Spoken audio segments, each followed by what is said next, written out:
This is Daily Armenia, CivilNet's daily news digest. Here's what you need to know today.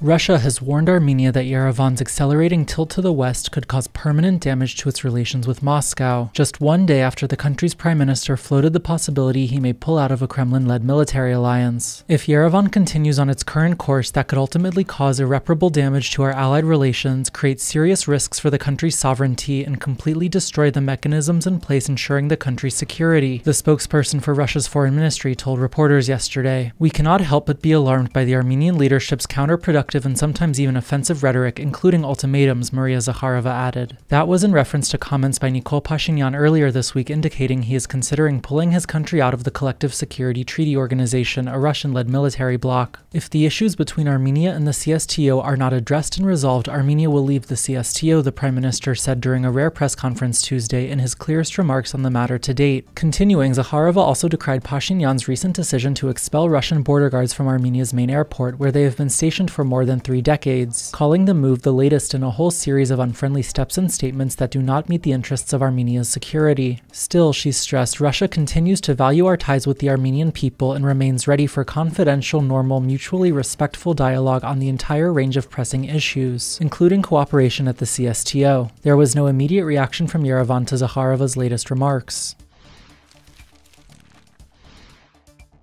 Meanwhile, the European Union's legislative arm voted overwhelmingly to call for the bloc to consider giving Armenia candidate status, the first step in a long path to potential membership for the country. Should Armenia be interested in applying for candidate status and continuing on its path of sustained reforms consolidating its democracy, this could set the stage for a transformative phase in EU-Armenia relations, the European Parliament said in a non-binding resolution yesterday. That comes just days after Armenia's top diplomat indicated his country is considering applying for EU membership in an interview with Turkey's TRT public broadcaster. Continuing, the resolution, which passed 504-4, urged the EU to take full advantage of Armenia's shift to the west and to start working on a roadmap to achieve an ambitious upgrade to the EU's relations with Armenia, including gradual sectoral integration with the single market and the launch of a visa liberalization dialogue. In addition, lawmakers called for the bloc to respond favorably to Armenia's request for support through an EU funding instrument that provides military aid to non-member countries, including Georgia, Moldova, and Ukraine. Turning to the broader region, the resolution appealed for the resumption of good faith talks between Armenia and Azerbaijan, for Azerbaijan to release all ethnic Armenians in its custody, and for Azerbaijan to genuinely engage in a comprehensive and transparent dialogue with the Karabakh Armenians to ensure respect for their rights and guarantee their security, including their right to return. The EU should be ready to impose sanctions on any individuals and entities that threaten the sovereignty, independence, and territorial integrity of Armenia, it added. At his weekly cabinet meeting today, Pashinyan said he welcomed the resolution's passage, calling it another opportunity to discuss a vision for the future of Armenia. In sharp contrast, a spokesperson for Azerbaijan's foreign ministry condemned it as an unfounded and biased document influenced by the Armenian lobby and full of double standards. Though the resolution marks some of the strongest language by any international actor in recent months, the EU's executive branch is not legally obliged to take it into account.